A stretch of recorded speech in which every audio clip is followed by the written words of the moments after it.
Okay, I want to share with you from the book of Ephesians. Vivian and I want to share with you from the book of Ephesians as Paul teaches about the church.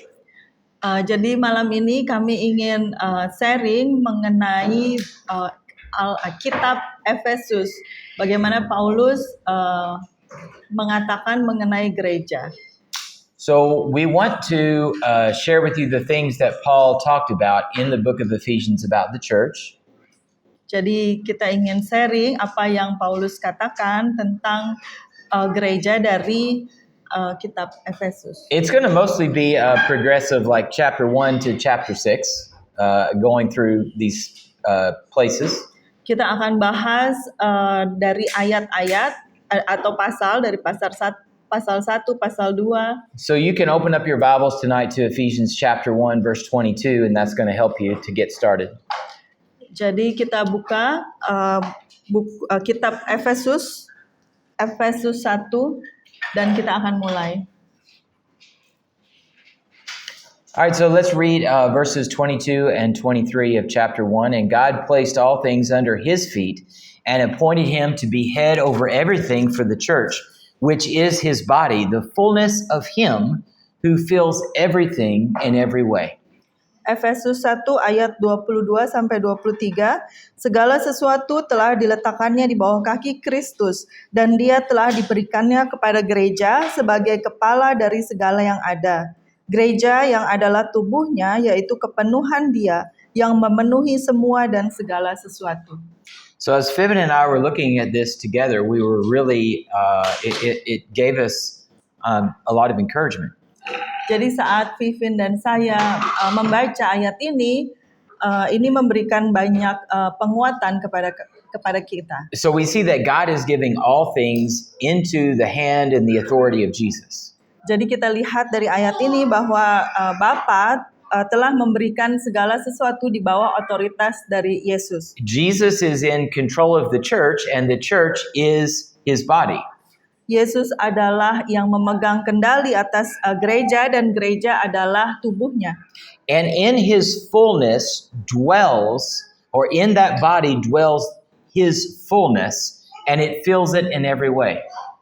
Dan di dalam tubuhnya itu ada kepenuhan dari dia atau Yesus yang memenuhi semua dan segala sesuatu. So when you and I submit ourselves to Jesus, we have the same authority that Jesus has. Jadi saat kita semua tinggal dan tunduk di bawah di dalam Yesus, kita juga memiliki kuasa yang sama yang dimiliki oleh Yesus. We are his body. Kita adalah tubuhnya. And his body is full of his authority. Dan tubuhnya itu penuh dengan kuasanya. And therefore when we submit ourselves to the head, maka pada saat kita menundukkan diri kita kepada kepala, then we can use that authority as his body. Maka kita bisa menggunakan kuasa itu sebagai tubuhnya. And so the fullness of the authority of Jesus is filling us, his church, in every way. Maka kepenuhan dari Kristus itu memenuhi kita di semua dan segala sesuatu. So we have to be careful that we don't run away with this understanding. Jadi kita mau berhati-hati dalam pengertian ini supaya kita tidak berlari ke sana kemari. Yeah. Sorry, that was hard thing to translate. Probably, we have to be sure we don't misunderstand what is being said here. Kita mau memastikan supaya kita tidak menyalahartikan atau salah paham mengenai ayat ini. We can't go around switching the order and say, "Oh, I have the power and authority of Jesus." Bam, bam, bam. Kita tidak bisa melewatkan urutan atau order dan kemudian kita berjalan-jalan menyatakan, "Oh, saya punya kuasa Yesus," lalu bam, bam, bam. We are the body who's looking for and waiting for the direction from the head. Tetapi kita adalah tubuh yang menunggu perintah atau instruksi dari kepala. But when that instruction comes and the head says go, we go with the power and authority of Jesus. Tapi pada saat instruksi atau perintah itu datang dan pada saat Tuhan Yesus memerintahkan kita untuk pergi, maka kita pergi dengan kuasa dari Yesus. And that's exciting for us because it's not just us. Dan itu membuat kita semangat karena bukan cuma kita saja. If it's just us, we say, oh, I'm not enough. I can't do it. Kalau dari kita, kalau hanya kekuatan kita, mungkin kita bilang, oh saya nggak bisa, saya nggak punya kuasa. But when Jesus commands us, then we know that we have His presence, His authority, and we're filled with His fullness. Tapi pada saat Yesus yang memerintahkan kita, maka kita tahu bahwa kita memiliki kuasanya dan kita memiliki kepenuhannya di dalam kita. But I want to remind everyone that this only comes as we're submitted to the Lord.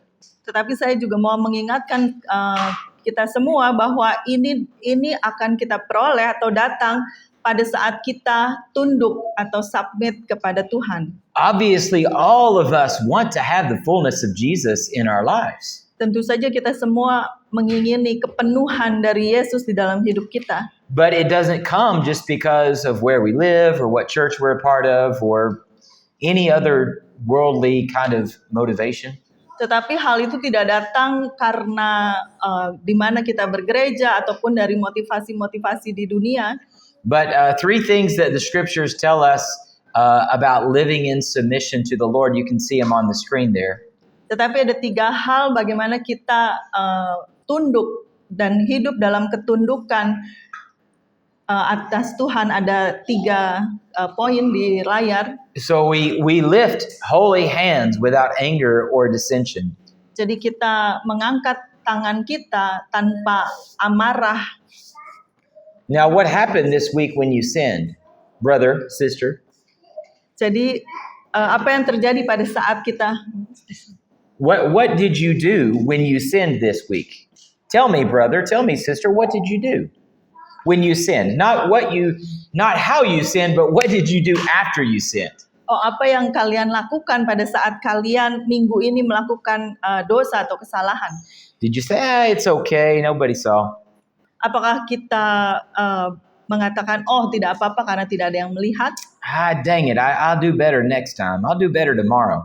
Atau saya akan melakukan yang terbaik besok? No, I want my hands to be holy. I want my hands to be righteous hands. Tidak demikian karena saya ingin tangan saya kudus. Saya ingin tangan saya menjadi dibenarkan. So I confess my sins to the Savior. Lord Jesus, I failed you in that thought, in that reaction, and whatever it was, Lord, forgive me. I seek repentance. I seek to be made whole by your restoration. Tetapi yang saya lakukan adalah saya bertobat dan mengatakan bahwa Tuhan Yesus, saya sudah gagal, saya sudah mengecewakan Engkau dan saya meminta pemulihan. I want to be righteous by my actions. Saya mau dibenarkan melalui tindakan saya. But when I fail, I need to go directly to Jesus and repent and be restored and be made holy again. Tetapi pada saat saya gagal, saya mau datang bertobat kembali kepada Tuhan dan dikuduskan kembali. So let's jump to James chapter 5 verse 16. You can see it there partially on the screen. The prayer, the powerful and effective prayer comes from those who are righteous. The prayer of a righteous man is powerful and effective. Jadi kita lihat Yakobus 5 ayat 16. So we pursue righteousness in all that we do, so that as we do those things, we can be powerful and effective in them.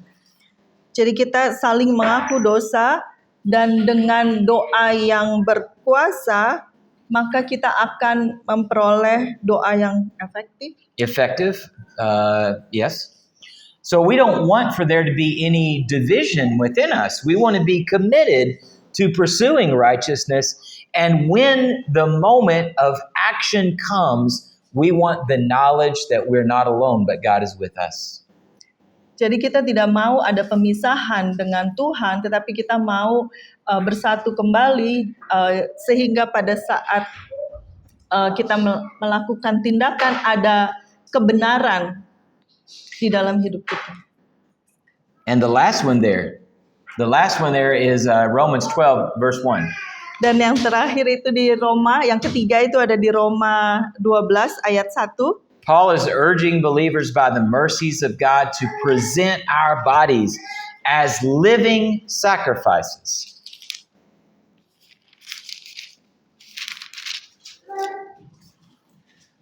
Jadi Paulus menasehatkan supaya kita mempersembahkan tubuh kita sebagai persembahan yang hidup, yang kudus dan yang berkenan kepada Tuhan. Itulah ibadahmu yang sejati.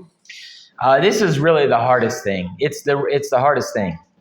Ini adalah bagian yang tersulit. Because sacrifice doesn't just mean being nice. Karena berkorban itu tidak berarti hanya menjadi orang baik.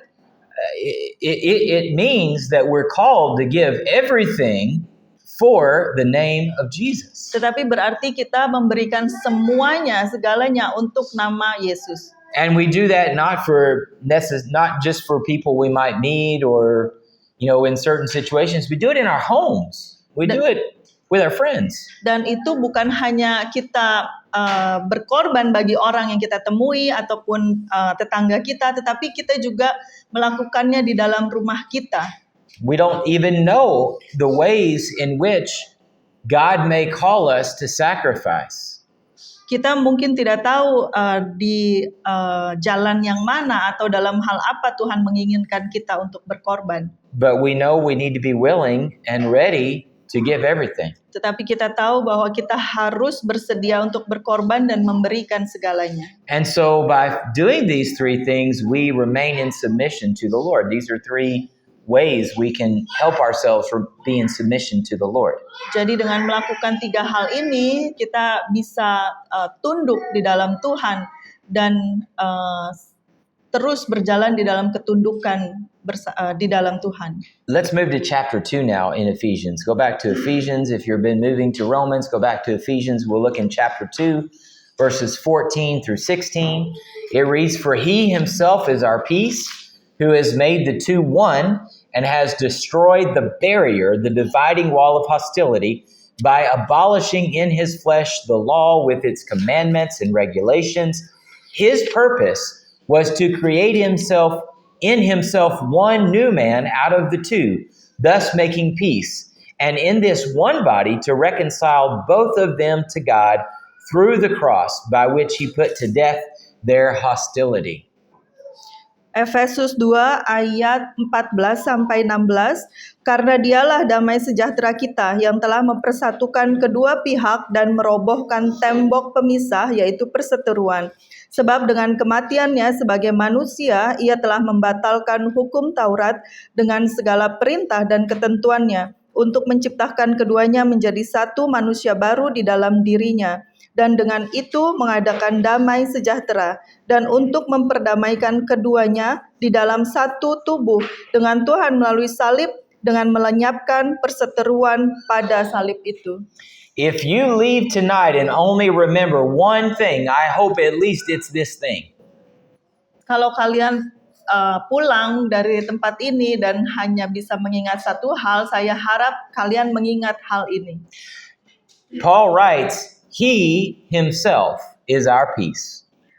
Di sini Paulus mengatakan bahwa hanya dia sajalah damai sejahtera kita. This is a redundant statement. Ini adalah pernyataan yang an unnecessarily repeated statement. Yang it's not diulang. Needed. Yeah, it's like we don't need twice for he himself. But whenever the Bible repeats, it should grab our attention that we say, "Oh, this is important." Mungkin perkataan ini tidak perlu kata hanya di dalam dia.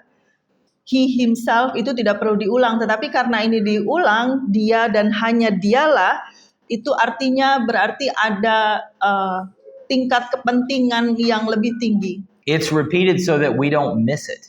Ini diulang supaya kita tidak mengabaikannya. It's not Jesus plus a good night's rest. That's my peace. No. Bukan Yesus dan istirahat atau tidur yang baik adalah damai sejahtera kita, bukan. It's not Jesus and money in the bank. Bukan Yesus dan uang di bank, It's not Jesus plus anything else. It's only Jesus. bukan Yesus dan apapun juga, hanya Yesuslah. So, Sagi, where is your peace? Jadi Sagi, di manakah damai sejahtera kalian? I'm listening. I'm listening. It's in Jesus. It's Ada in di dalam- Jesus. Ada di dalam Yesus. Yeah. And so wherever we are in this life, we can find that peace. Jadi dimanapun kita berada, kita bisa menemukan damai sejahtera itu. Because our Savior said, I will not leave you and I will not forsake you. Karena penebus kita meninggalkan dia tidak mengatakan dia tidak akan meninggalkan kita dan dia tidak akan pergi dari kita. Paul knew it because he'd been in prison. He didn't have anything but scars and pain and hunger and abandonment, but he had Jesus. So he had peace. Paulus mengatakan hal ini di dalam penjara dan dia mengalami penderitaan dan mungkin ditinggalkan, tetapi dia tahu bahwa damai sejahteranya adalah Yesus. So some time ago, our brother Brenton spoke about these verses here. Jadi beberapa hari yang lalu, saudara kita Brenton menjelaskan mengenai ayat ini. And but these verses are here in Ephesians. I want to share them again with you. Tetapi ayat ini karena ada di dalam Efesus, maka saya ingin membagikannya kembali. He showed us that Jews and Gentiles are united by the sacrifice of Christ. Brenton mengatakan bahwa orang Yahudi dan orang bukan Yahudi itu disatukan oleh Yesus. It's not all Jews and it's not all Gentiles who are unified and united, but it is those who have been reconciled to God through Jesus. Bukan semua orang Yunani atau bukan semua orang bukan semua orang Yahudi dan bukan semua orang non-Yahudi yang disatukan menjadi satu tubuh, tetapi mereka yang sudah disatukan melalui Yesus. There is a time coming, and we may not see that time. None of us may be there for that time. Ada waktu yang akan datang nanti, tetapi mungkin kita tidak ada pada saat itu terjadi. But in that time that's coming, there will be a vast number of both Jews and Gentiles who both love Jesus and stand together as brothers and sisters. Tetapi pada saat itu datang akan ada banyak orang Yahudi dan juga non-Yahudi yang bersatu karena Yesus. And that's something to look forward to. Dan saat itu adalah saat yang dinanti-nantikan. But in another way, actually, this has already happened. Tetapi di dalam beberapa hal sebenarnya ini sudah terjadi.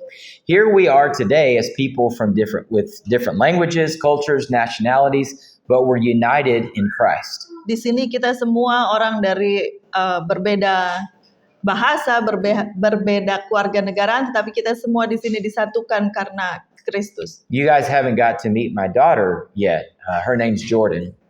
Kalian belum bertemu dengan anak perempuan saya namanya Jordan. We did a mission trip together about 10 years ago to Mexico. Kami melakukan perjalanan misi ke Meksiko beberapa waktu yang lalu. And during the service, I look back at her. She's not sitting next to me, but I look at her and I see she's crying. Saya melihat dia duduk jauh dari saya dan menangis. So I'm thinking, why? Well, what's happening? Why is my daughter crying? But I can see, something's making her cry. Lalu saya berpikir, kenapa anak saya menangis? Tetapi saya bisa melihat bahwa ada sesuatu yang membuatnya menangis. So I went to her after the service was over. I said, "Honey, are you okay? I saw you crying." She said, "Yes, Dad, I'm fine." Jadi saya menghampirinya pada saat setelah ibadah selesai dan saya menanyakan kepadanya, mengapa engkau menangis? I said, "Well, why were you crying? What were your tears about?" Apa yang membuat kamu menangis? She says, "It was so beautiful to be with people who are not like us, singing another language, but we're all praising the same Jesus." Ya, sangat indah melihat kita bersama orang-orang yang bersama orang-orang yang beda bahasa, tetapi kita menyembah Tuhan yang sama.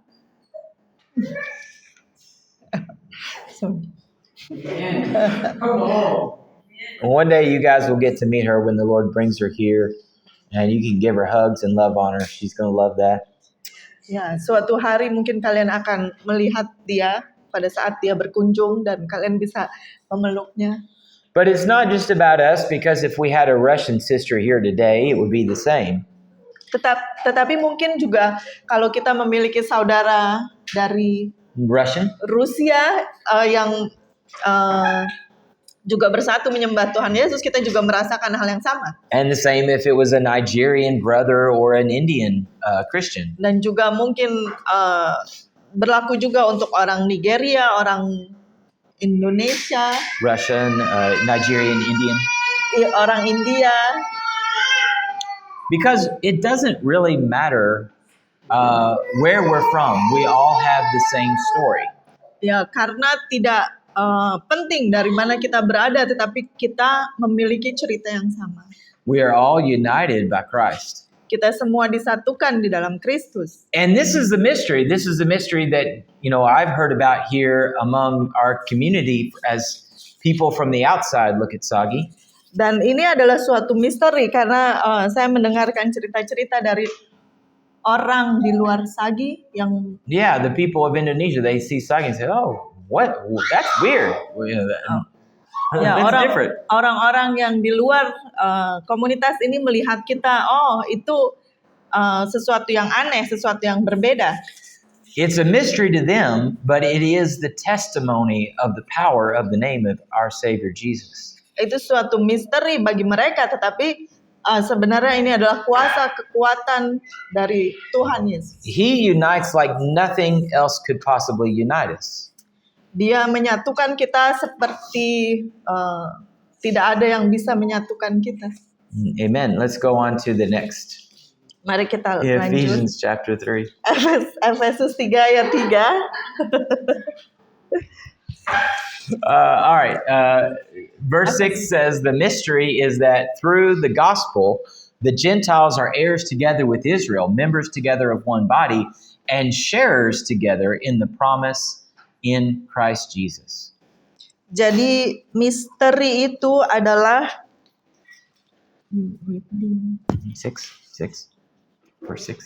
Yaitu bahwa orang-orang bukan Yahudi karena Injil turut menjadi ahli-ahli waris dan anggota-anggota tubuh dan peserta dalam janji yang diberikan dalam Kristus Yesus. So the promises of God were given to Israel, and they promised the coming of the Messiah. Jadi janji yang diberikan kepada bangsa Israel itu kedatangan Kristus. This promise, which was given to Israel, has now been shared with us as non-Jewish people. Janji yang sudah diberikan kepada bangsa Yahudi tentang kedatangan Kristus sekarang juga diberitakan kepada kita, orang bukan Yahudi. And the beautiful thing is that even though we weren't part of the nation of Israel, we've always been separate from that. We've always been separate from the nation of Israel. We're not part of Israel. Dan hal yang indah adalah walaupun kita bukan bagian dari bangsa Israel, yang dimana kita memang tidak pernah menjadi bagian dari bangsa Israel, we are full participants in the promise of Christ. Tetapi kita adalah turut menjadi ahli-ahli waris. So I got my picture taken from my KTP. Ahli waris dan peserta dalam Injil yang diberikan dalam Kristus Yesus. Jadi saya sudah foto untuk KTP saya. And I was excited for it. Dan saya sangat senang. I had my red shirt on, and I noticed that I had a red background when they were going to take my picture. Jadi pada saat itu saya pakai baju merah, kemudian saya memperhatikan bahwa ternyata backgroundnya itu berwarna merah juga. But then I noticed that it was really just going to be like right here. It wasn't going to be like full body. It was just going to be really my head. So it would be okay. Tetapi saya juga tahu bahwa mungkin fotonya akan hanya sampai leher saja, jadi tidak akan kelihatan background baju saya, jadi mungkin akan oke. But then as I was about to sit down, they was like, "Oh, hold on, you need the blue background." Tetapi saat saya duduk, mereka bilang, "Oh, sebentar, kamu butuh background warna biru." So when somebody looks at my KTP, they see the blue and they know immediately I'm not really Indonesian. Jadi pada saat mereka melihat saya dengan background biru, mereka akan melihat bahwa saya bukan orang Indonesia. So it was a little bit of a buzzkill for me because I was excited for the photo. Jadi sedikit mengecewakan. Buzzkill? Sedikit mengecewakan karena saya senang untuk. It took away my excitement. I wasn't. Mengecewakan. Jadi karena saya sangat senang untuk mengambil foto ini. Yeah. So like I got something, but I'm just still partial. I'm partially here, but I'm not really, you know what I mean? I'm just partially accepted, but not completely accepted. Jadi sepertinya saya hanya sebagian diterima, tapi belum penuh, belum full. But we as Gentile people are not partially within the family of God. We are completely in the family of God. Tetapi kita, walaupun kita bukan orang Yahudi, kita tidak sebagian atau belum penuh, tetapi kita adalah penuh gitu, full sebagai anggota tubuh dan keluarga Kristus. All right, let's look at verse 10 now. Mari kita lihat di ayat 10. His intent was that now through the church, the manifold wisdom of God should be made known to the rulers and authorities in the heavenly realms. Supaya sekarang melalui jemaat diberitahukan berbagai raham hikmat Tuhan kepada pemerintah-pemerintah dan penguasa-penguasa di surga. So God has chosen us, humanity, to be transformed into the body of Christ to show his power and wisdom. Jadi Tuhan sudah memilih kita umat manusia untuk diubah menjadi tubuh Kristus dan untuk menyatakan kuasanya dan hikmatnya bagi semua. So what do the powers in hell do when they hear something like this? They mock that. They laugh at that. Jadi apa yang dilakukan kuasa dari neraka? Kuasa neraka mengenai hal ini, mereka pasti mengejeknya. They wonder, how in the world these people, they can't be the bride of Jesus? Musuh itu pasti mempertanyakan bagaimana mungkin umat manusia bisa menjadi mempelai Kristus. They see that they can easily manipulate us, right? They have great influence and sway over God's people because we let them. Karena musuh dapat dengan mudah sebenarnya memperdaya kita, dan kita tahu bahwa itu bisa saja terjadi kalau kita membiarkannya. But the Lord will take this imperfect bride, the church, and prepare us. Tetapi Tuhan itu akan menyempurnakan kita yang tidak sempurna ini dan mempersiapkan kita untuk menjadi mempelainya. He's got to take us through the fire to refine us and to make us pure. Dia akan membawa kita untuk dimurnikan di dalam api. It's not whenever we encounter struggles of various kinds, we can remind ourselves this is the process of being made into the bride of Christ. Jadi pada saat kita ada di dalam penderitaan, kita harus mengingat bahwa ini adalah proses di mana Tuhan menjadikan kita atau mempersiapkan kita sebagai mempelai pengantinnya.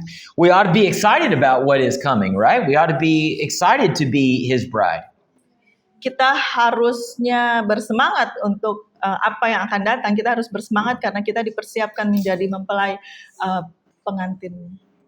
It should definitely be easier for you ladies than us guys to imagine that though. Mungkin akan lebih mudah bagi kita para wanita untuk membayangkannya. But I would ask us tonight, are you ready to do works of righteousness that our King deserves? Tetapi saya ingin menanyakan kepada kalian, apakah kita semua siap untuk melakukan hal-hal yang benar untuk Tuhan? As a bride, we should be ready to sacrifice for our husband. Sebagai mempelai, kita harus berkorban untuk calon suami kita. Our witness will show that we are willing to give our all to Jesus. Kesaksian kita itu harus diberikan sepenuhnya. Kita harus bersaksi mengenai Yesus seutuhnya. He's already done so much for us. We just want to give back to him what he rightly deserves. Dia sudah melakukan banyak hal untuk kita. Kita hanya diminta untuk mengembalikan apa yang sudah selayaknya menjadi bagiannya. He deserves a bride that is worthy of him. Dia layak memperoleh atau mendapatkan mempelai yang layak.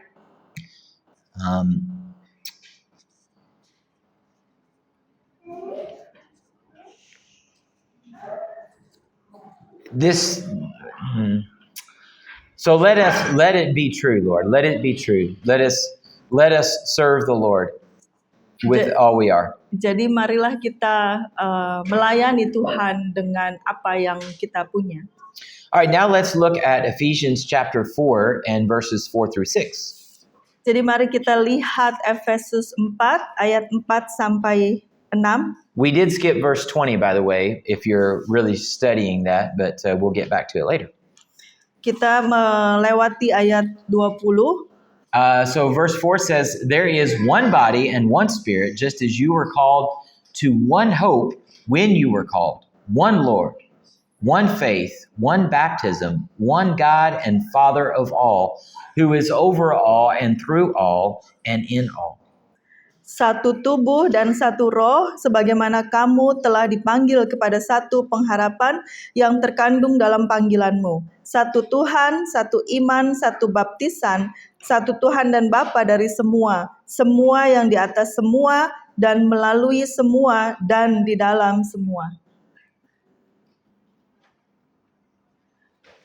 Jadi kita tahu bahwa Tuhan Yesus telah menyerahkan nyawanya untuk semua umat manusia, untuk kemudian menjadikan mereka yang percaya dan menerima bahwa Yesus adalah anak Tuhan dan Kristus, dan yang menjadikan Yesus sebagai Tuhan dan Juru Selamatnya, itu kemudian memberi diri dibaptis dan didiami Roh Kudus sebagai tubuh Kristus.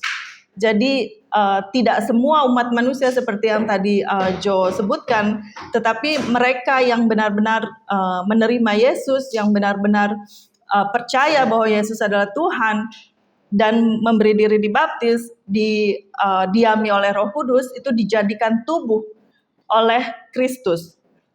Dan pada awalnya inilah yang diinginkan oleh Tuhan mengenai hubungan kita dengan umat manusia. Tetapi di dalam kenyataannya, selama perjalanan iman kehidupan kita itu, walaupun kita ada di dalam satu tubuh, kita memiliki satu kepala, tadi disebutkan satu Tuhan, satu tubuh, satu roh, satu Tuhan, satu iman, satu baptisan, satu Bapa dari semua, tetapi tetap ada perselisihan di dalam gereja itu atau di dalam tubuh Tuhan itu. Kita bisa lihat dari Matius 13, mungkin kita ke sana bersama-sama dan membacanya. Matius 13 ayat 24 sampai 30. English? Yeah, after you. Okay.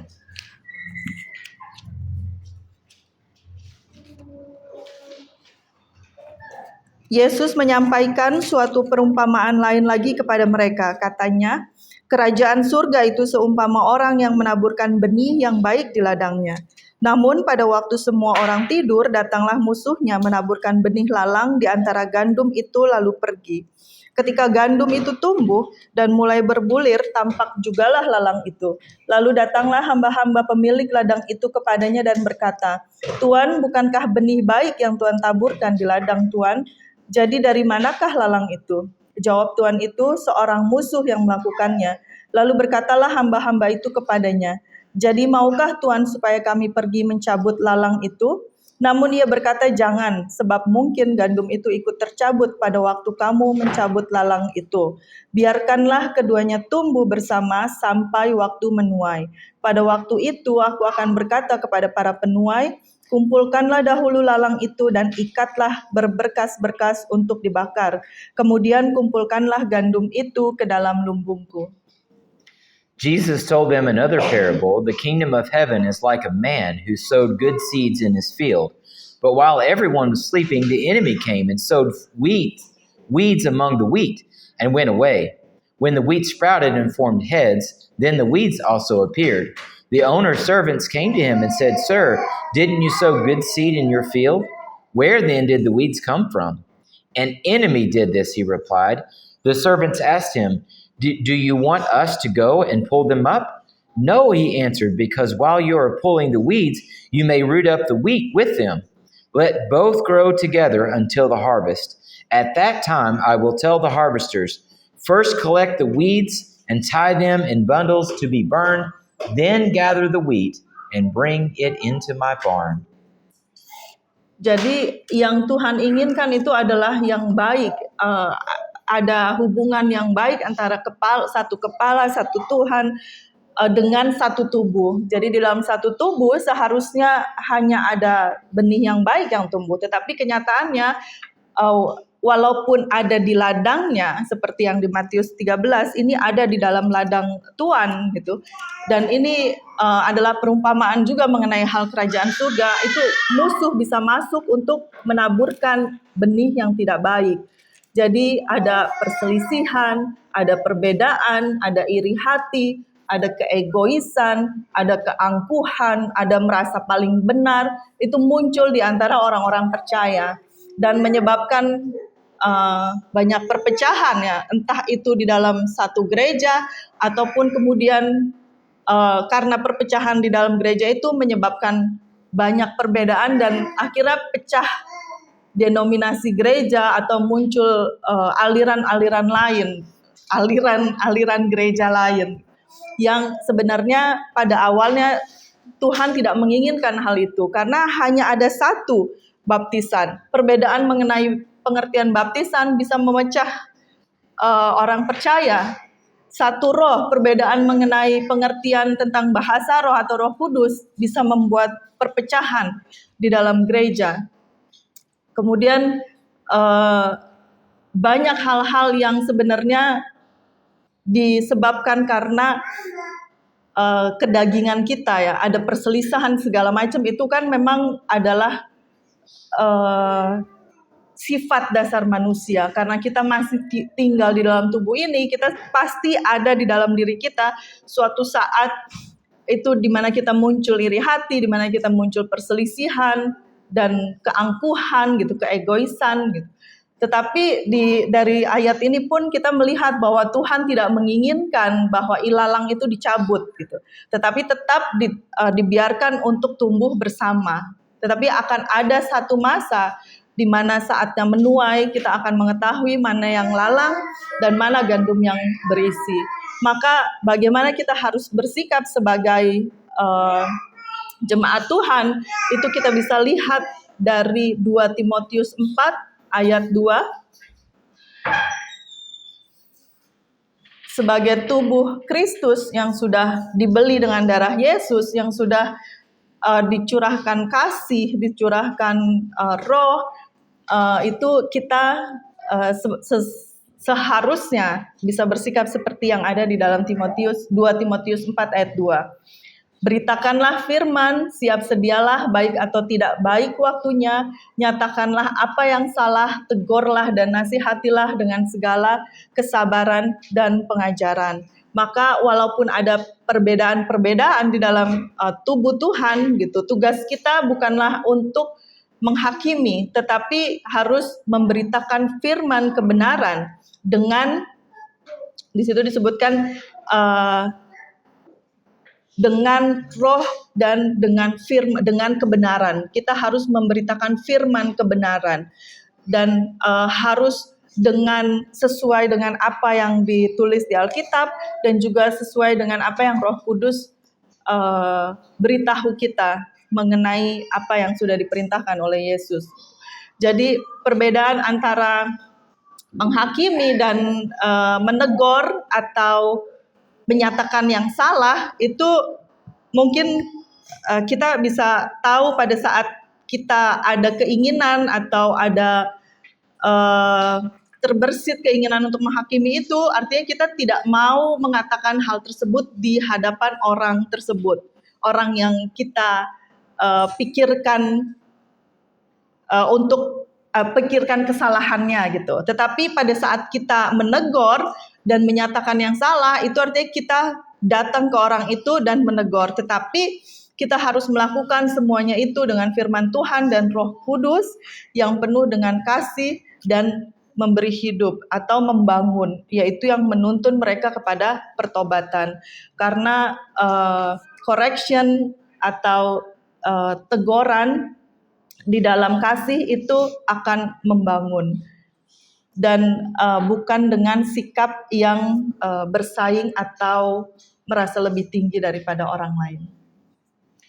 Looking at Ephesians chapter 4, verses 11 through 13, it reads, "It was he who gave some to be apostles, some to be prophets, some to be evangelists, and some to be pastors and teachers, to prepare God's people for works of service, so that the body of Christ may be built up until we all reach unity in the faith and in the knowledge of the Son of God and become mature, attaining to the whole measure of the fullness of Christ." So the Lord is Di dalam Efesus 4 ayat 11 sampai 13 disebutkan, dialah yang memberikan baik rasul-rasul maupun nabi-nabi, baik pemberita-pemberita Injil maupun gembala-gembala dan pengajar-pengajar, untuk memperlengkapi orang-orang kudus bagi pekerjaan pelayanan, bagi pembangunan tubuh Kristus, sampai kita semua telah mencapai kesatuan iman dan pengetahuan yang benar tentang anak Tuhan, kedewasaan penuh dan tingkat pertumbuhan yang sesuai dengan kepenuhan Kristus. Each of us has our part in the church. Setiap dari kita memiliki bagian kita di dalam gereja. And we don't measure ourselves the way the world measures each other. Dan kita tidak mengukurnya berdasarkan ukuran dari dunia. We don't all do the same things in Sagi. Kita tidak melakukan hal yang sama di Sagi. But there are people here who can do things that others cannot do. Tetapi ada orang di sini yang bisa melakukan sesuatu yang orang lain tidak bisa lakukan. But what I can say with confidence, I can say this, what I'm about to say with confidence. Tetapi apa yang bisa saya katakan dengan penuh kepercayaan? But God has all of us here from the youngest to the oldest to do what He has prepared for us to do. Tetapi Tuhan mempersiapkan kita dari yang termuda ataupun yang paling tua untuk dipersiapkan melakukan hal yang Tuhan mau kita lakukan. I just want to make it clear that each of us has abilities that the others of us don't quite have. Jadi saya ingin memastikan bahwa ada orang yang punya keahlian yang tidak dimiliki oleh orang lain. And that makes all of us valuable in a practical sense.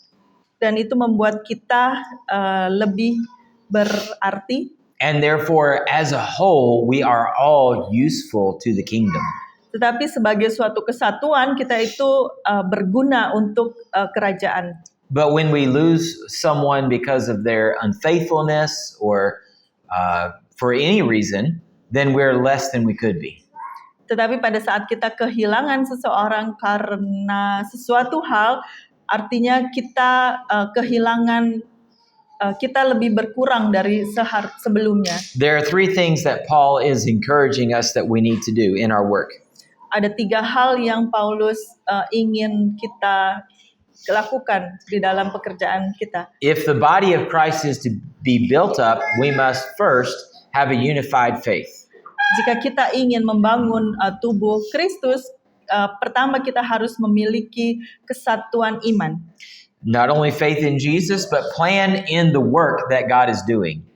Tidak hanya beriman kepada Yesus, tetapi juga memiliki rencana mengenai apa yang Tuhan lakukan. He delivers us to where we need to be.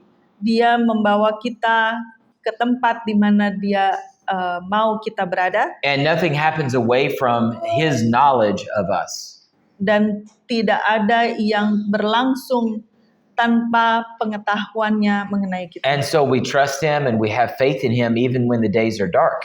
Jadi kita percaya Dia, kita memiliki iman kepadanya walaupun di dalam kondisi yang gelap. Because God is at work even when we can't see it and we don't understand it. Karena Tuhan sedang bekerja walaupun kita tidak melihat. Let me say it again because we all need to hear it. God is at work even when we don't understand it and when we don't see it. Jadi biarkan saya katakan lagi, Tuhan itu tetap bekerja walaupun kita tidak melihatnya dan walaupun kita tidak mengertinya. And the best thing is getting through it and then seeing it and then celebrating it.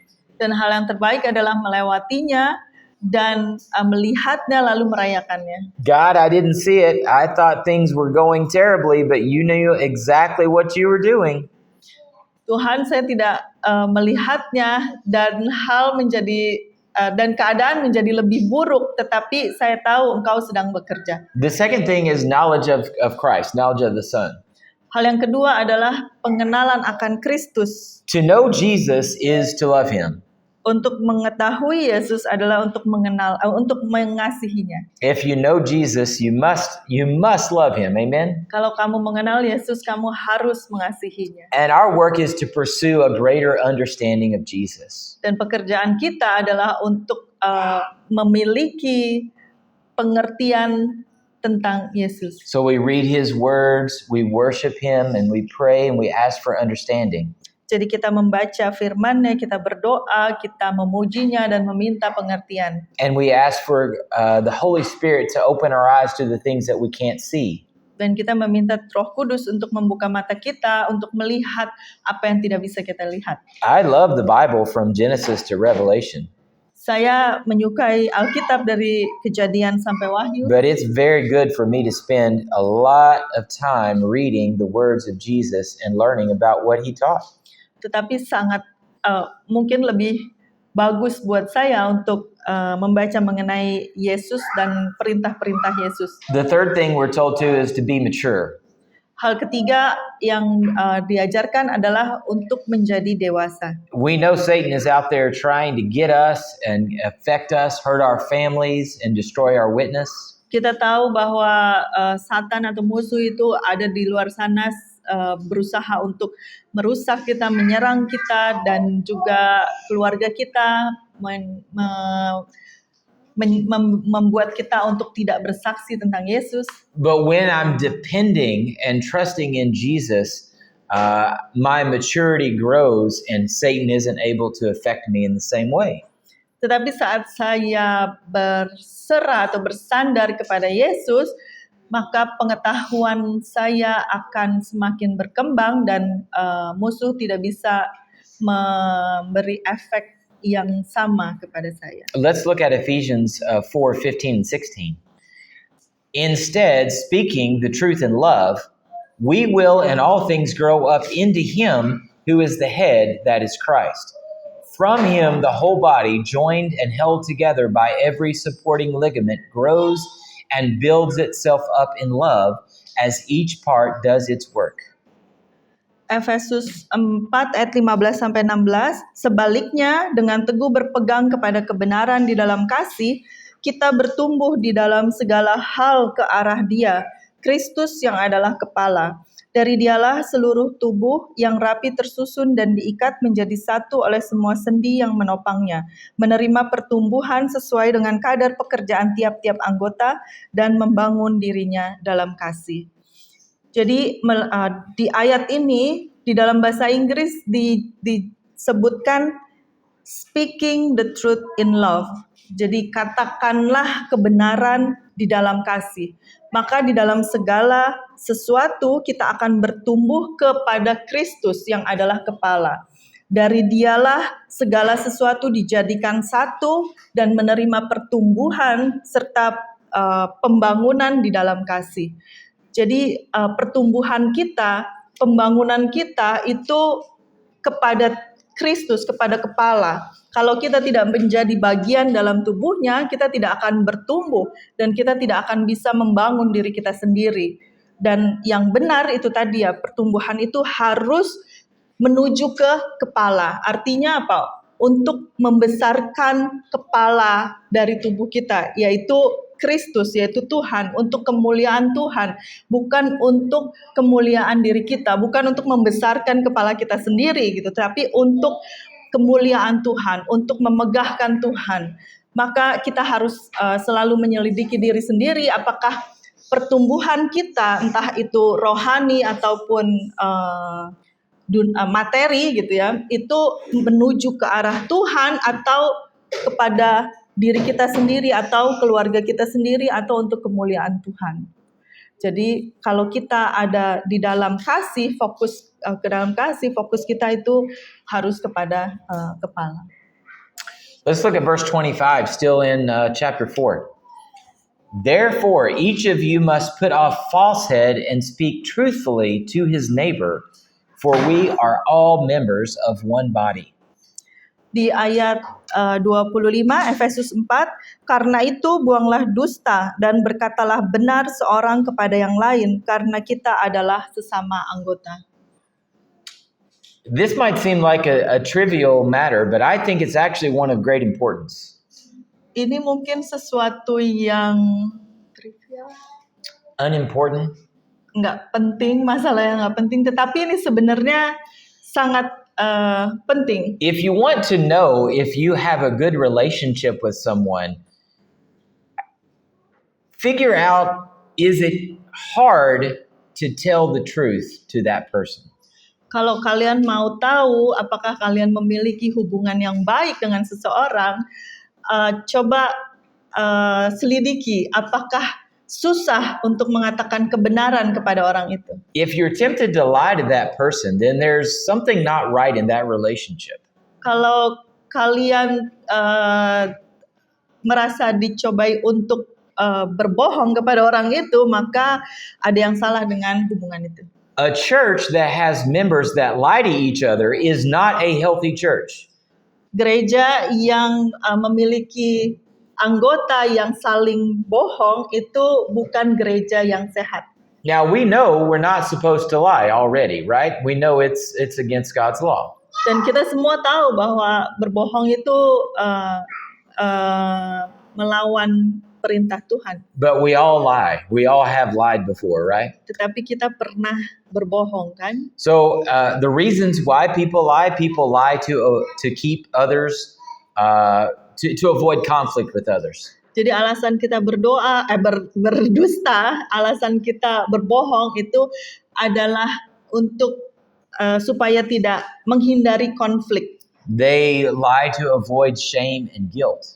Mereka berbohong untuk menghindari rasa malu dan rasa bersalah. They lie to try to control the way that you see them. Mereka berbohong untuk mengendalikan bagaimana cara mereka melihat kalian. They lie to keep you from worry. Mereka berbohong supaya orang-orang lain tidak khawatir. But when you trust somebody, you don't need to lie to them. Tetapi pada saat kalian percaya kepada seseorang, kalian tidak perlu berbohong kepadanya. And I hope that Sagi will always be a community that can tell the truth to each other. Saya harap Sagi dapat menjadi komunitas yang selalu berkata jujur kepada sesama. Now, in one way, obviously, when you don't lie and you do tell the truth, you do it because you're being obedient to Jesus. Jadi di satu sisi, pada saat kita tidak berkata bohong, kita artinya taat pada perintah Tuhan Yesus. But in another way, we need to create an environment that allows people to say what is bothering them without the feeling that there's worry at telling the truth. Tetapi di sisi lain, kita juga harus menciptakan suatu lingkungan di mana kita bisa mudah menyatakan apa yang mengganggu pikiran kalian. So if you tell me the truth and I get mad at you for the truth you told me, then I'm part of the problem. Jadi kalau misalnya kalian mengatakan kebenaran kepada saya dan saya marah, artinya saya itu bagian dari masalahnya. If you tell me the truth and then I make you feel shame and guilt, then I'm part of the problem. Kalau saya mengatakan kebenaran dan saya membuat kalian malu dan bersalah, itu juga saya bagian dari masalah. I think it's really about loving people correctly and being in a real family. Saya rasa intinya adalah berbuat dengan kasih, jadi menjadi seperti keluarga. And so we need to build that kind of relationship here where there is nothing hidden from one another. Jadi kita harus membangun hubungan yang tidak ada sesuatu hal yang disembunyikan. I like what it says there. When mutual trust in Christ exists, lying becomes completely unnecessary. Di catatan di atas itu pada saat ada trust, kepercayaan yang saling menguntungkan di dalam Kristus, itu berbohong sebenarnya tidak diperlukan. All right, let's look at chapter 5, verse 23 and 24. For the husband is the head of the wife, as Christ is the head of the church, his body, of which he is the Savior. Now, as the church submits to Christ, so also wives should submit to their husband in everything. Efesus 5 ayat 23 sampai 24. Karena suami adalah kepala istri sama seperti Kristus adalah kepala jemaat, dialah yang menyelamatkan tubuh. Karena itu, sebagaimana jemaat tunduk kepada Kristus, demikian jugalah istri kepada suami dalam segala sesuatu. Kita di sini mungkin sudah tahu mengenai peran suami dan istri. Suami adalah kepala keluarga dan istri adalah anggota keluarga, yaitu tubuhnya. Namun di sini di ayat yang di bawah-bawah lagi itu disebutkan bahwa ada rahasia yang besar atau misteri yang lebih besar, yaitu adalah hubungan Kristus dengan umat manusia. Jadi Tuhan menjadikan Kristus sebagai kepala dan umat manusia yang menerima Kristus tentu saja itu sebagai tubuhnya, dan hubungan keduanya itu seperti hubungan suami istri. Tetapi banyak umat manusia yang sebenarnya tidak mengerti tentang rahasia besar ini, atau mungkin mereka tidak menerima karena mereka pikir bagaimana mungkin Tuhan pencipta langit dan bumi menjadi suaminya, gitu kan. Yang ada di dalam kepala mereka, Tuhan itu jauh, posisi Tuhan itu jauh, dan manusia hanyalah disuruh taat supaya tidak mendapatkan hukuman. Maka mereka nggak akan pernah bisa mengerti rahasia ini kalau Kristus yang adalah anak Tuhan itu datang menjadi sama seperti umat manusia, menyelamatkan umat manusia dan menjadikan kita sebagai istrinya, sebagai mempelainya, gitu. Bahkan pengertian dari dunia mengenai suami dan istri mungkin bisa salah, gitu. Di kartu keluarga yang kita terima setelah Joe jadi bagian dari keluarga saya tertulis sebagai kepala keluarga. Jadi istri kepala keluarganya. Sementara kita semua tahu bahwa tidak seperti itu, karena sebenarnya suami istri itu adalah hubungan yang menggambarkan hubungan antara Tuhan sebagai kepala dan istri sebagai anggota keluarga, gitu. Dan Kristus dijadikan kepala karena Kristuslah yang menyelamatkan jemaat. Jadi sama seperti suami menyelamatkan istri dalam hal kebutuhan sehari-hari, gitu ya, pencari nafkah. Dan itulah sebabnya kenapa suami menjadi kepala dan Kristus itu adalah kepala kita. Yeah, we know who the head of the family is. I don't care what the family card says, right, baby? Ya. All right, let's look at chapter 5, verse 25 through 27.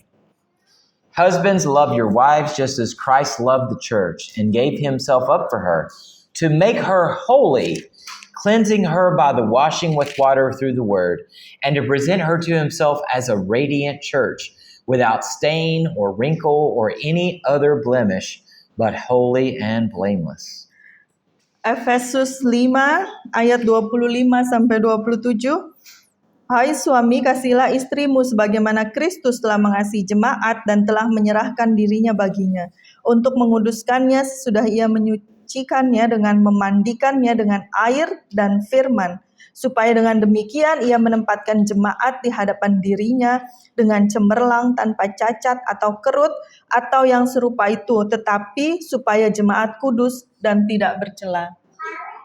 So I'm very thankful that Christ has made us righteous through his sacrifice on the cross. Jadi saya sangat bersyukur karena Kristus sudah membenarkan kita melalui pengorbanannya di kayu salib. And we see here that that happens through baptism, which is a demonstration of our faith to the command of Jesus. Dan kita lihat ketaatan kita itu melalui baptisan.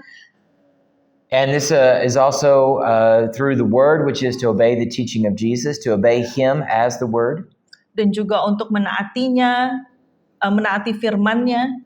But then there's another work, which is the continuing process of making us a radiant church. Tetapi ada proses yang berkelanjutan yang membuat kita menjadi mempelai yang tidak cacat. And this is our goal, that we would become, that we would allow Jesus to work within us to make us more like him. Dan inilah tujuannya bahwa Kristus itu membuat kita, menjadikan kita untuk menjadi lebih seperti Dia. Now, all of the ladies here, why don't I ask you a question? Para wanita di sini, saya mau bertanya. When a bride is thinking about herself and her goal for herself as a bride, what is she trying to do? Saat mempelai wanita memikirkan dirinya sendiri dan mempelai pria memikirkan dirinya sendiri, apa yang mereka lakukan? What is it that is her goal that she's trying to achieve? Apa sebenarnya As a tujuan bride. yang mau mempelai wanita ini raih? I'll just answer for you, and if I'm wrong, ladies, you can tell me after we're done.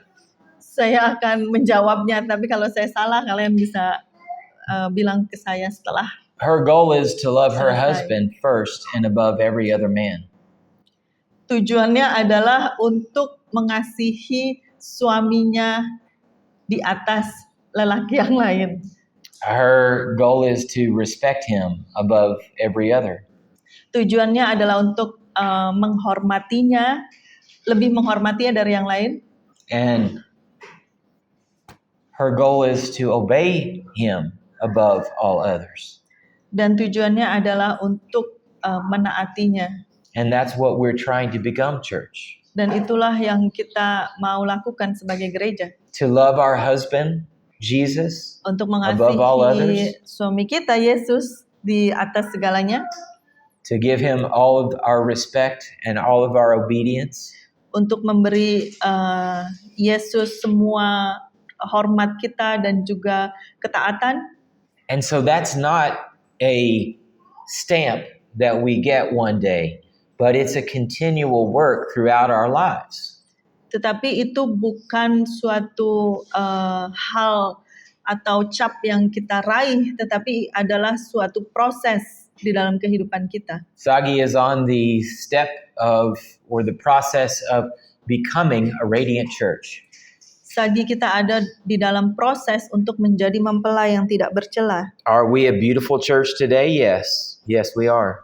Apakah kita gereja yang cantik hari ini? Iya, tentu saja. Will we be more radiant 5 years from now? Yes, we will. Apakah kita akan menjadi lebih cemerlang 5 tahun ke depan? Tentu saja. Yeah, if we'll be submissive to our head. Jika kita tunduk kepada kepala kita. Looking at verses 29 and 30 of chapter 5, it reads, "After all, no one ever hated his own body, but he feeds and cares for it, just as Christ does the church. For we are members of his body." Di dalam ayat 29 sampai 30, sebab tidak pernah orang membenci tubuhnya sendiri, tetapi memeliharanya dan merawatnya sama seperti Kristus terhadap jemaat, karena kita adalah anggota tubuhnya. So we as his body need to be at peace to know that God will provide. Jadi kita sebagai tubuh Kristus, kita harus menyadari bahwa Tuhan akan menyediakan. Because we are his body, we know that he loves and cares for his body. Karena kita adalah tubuhnya, kita tahu bahwa dia mengasihi dan memelihara tubuhnya. And so we do not need to fear to be alone when trouble comes. Jadi kita tidak perlu takut akan sendirian pada saat ada penderitaan. Because we are his body. Karena kita adalah tubuh Kristus. Looking at verse 32. Kita lihat ayat 32. This is a profound mystery, but I am talking about Christ and the church.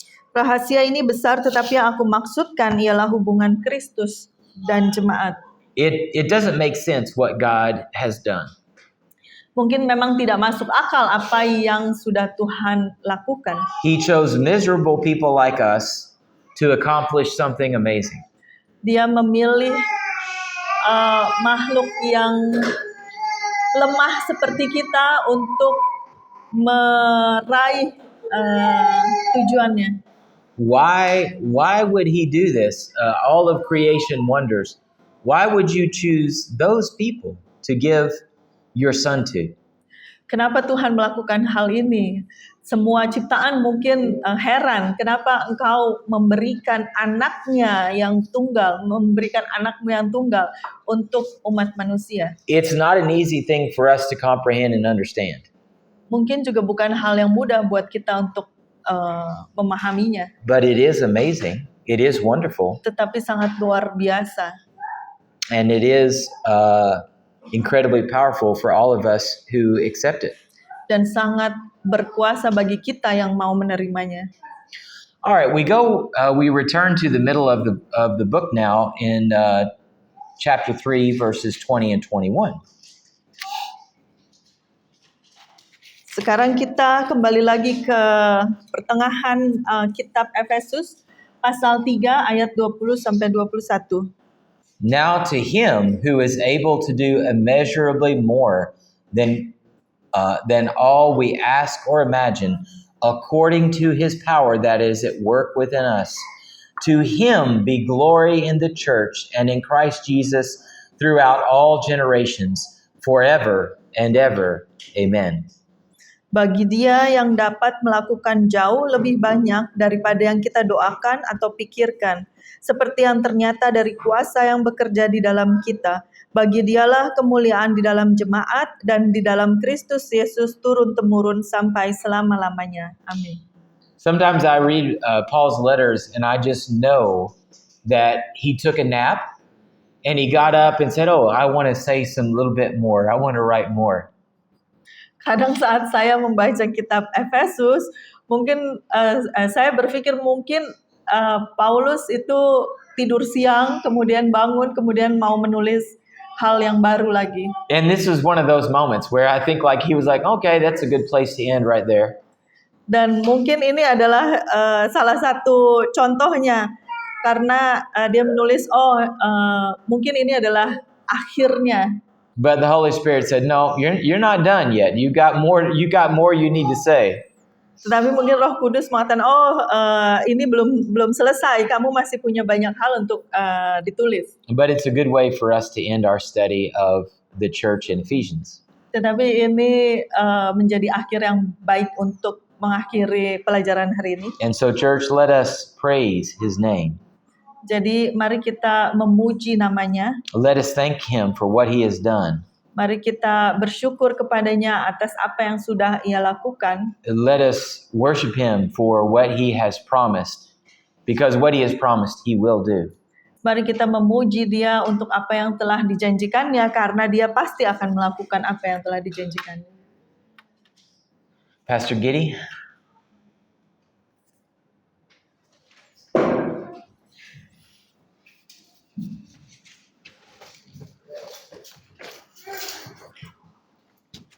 Yes.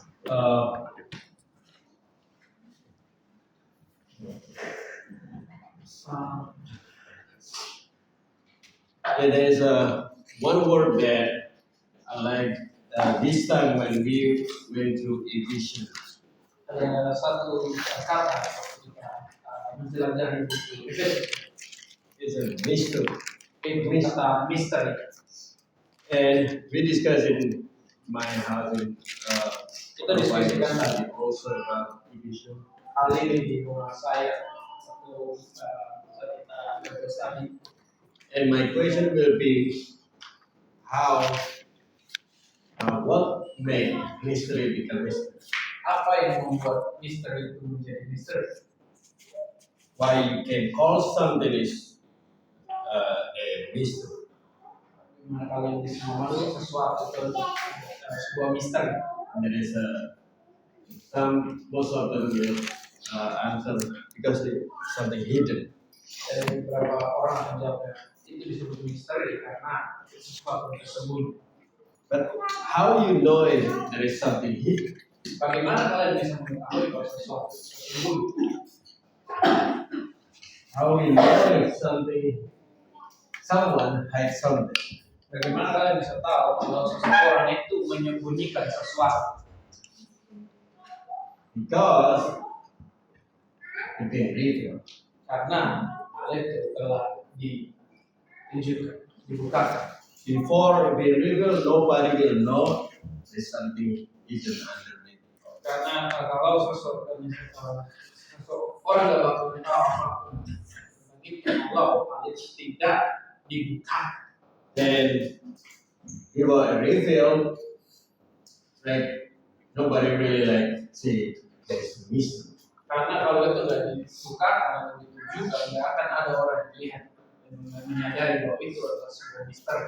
And in Matthew, Jesus stood up and said, I'm not changing anything, I am the fulfillment. I'm revealing what really is. Jadi di Matius itu ada Yesus ngomong bahwa aku datang tidak mengubah segala sesuatu, tapi aku datang untuk menggenapi sesuatu. When you believe about things that we reveal, that will make you actually open, make your eyes actually open about the mystery. Jadi ketika kalian percaya sesuatu yang ditunjukkan itu akan membuat matamu terbuka terhadap misteri. So if Jesus is the fulfillment, Kalau Yesus itu adalah penggenapan, when somebody receives Jesus, their eyes will open to the mystery. jadi ketika seseorang menerima Yesus, mata mereka akan terbuka terhadap misteri-misteri kerajaan. What Paul keeps saying in the Ephesians, Itulah this is the yang mystery. Paulus sering ngomong di Efesus bahwa ini adalah sebuah misteri. Before he explained about body and head and husband and wife, there is no thing really saying really really clear like that. Jadi sebelum dia menjelaskan tentang istri dan bahkan suami dan gereja, bahkan hal itu belum ada dan itu akan dijelaskan karena belum ada yang begitu jelas. There is a mystery that he revealed to him because he received the Christ. Karena ada misteri yang dibukakan kepada dia saat setelah dia menerima Kristus. In another side, if somebody not accept Jesus or accept Christ, they will never see a mystery. Karena untuk orang lain, kalau mereka belum menerima Kristus atau menerima Yesus, mereka nggak bakalan bisa melihat misteri. Like some of Jew until today, Karena beberapa orang Yahudi sampai saat ini, they not accept Jesus Christ, so they cannot see. mereka belum menerima Yesus, di Yesus Kristus itu, dan sehingga mereka belum melihat misteri itu benar. Joe help us to went through Ephesians tonight. Joe itu membantu kita untuk menjelajahi Efesus malam hari ini. Just want to add to it that Paul shared this to the church in Ephesians. Jadi saya mau menambahkan ini bahwa Paulus membagikan hal ini kepada jemaat di Efesus Based on what he received from the Lord, what he saw, what he can saw the mystery behind all what God do and God will do to our life. Jadi dia menerima sesuatu dari Yesus, semua hal yang diterima dan semua misteri dari apa yang Yesus lakukan dan bahkan apa yang akan Yesus lakukan dalam kehidupan Yesus.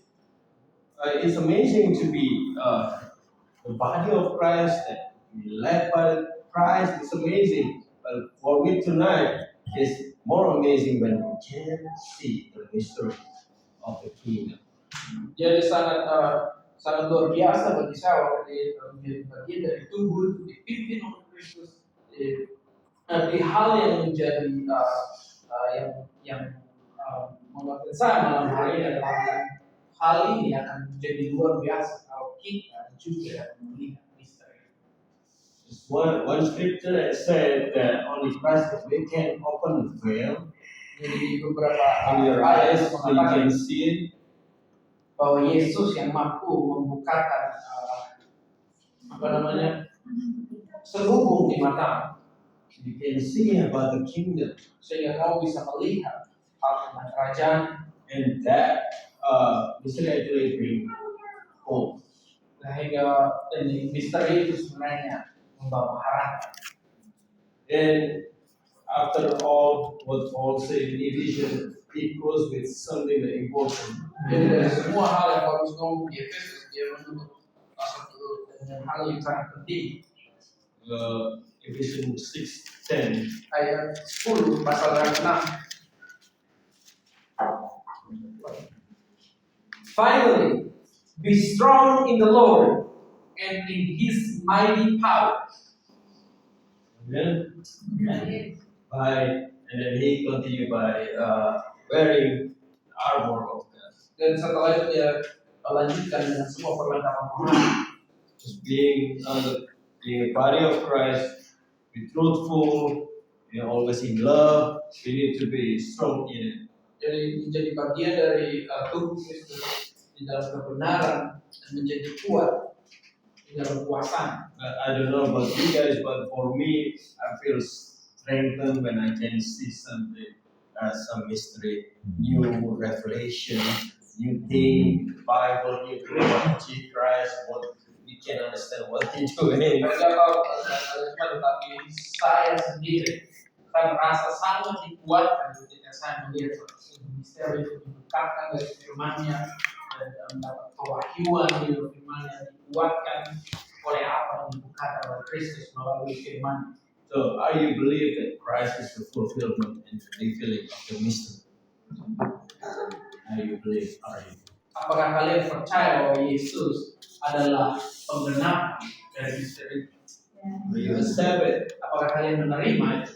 And that is the first step that God will open more and more. Itulah Mystery what is langkah pertama dan Tuhan akan membukakan lebih dan lebih lagi. Amin.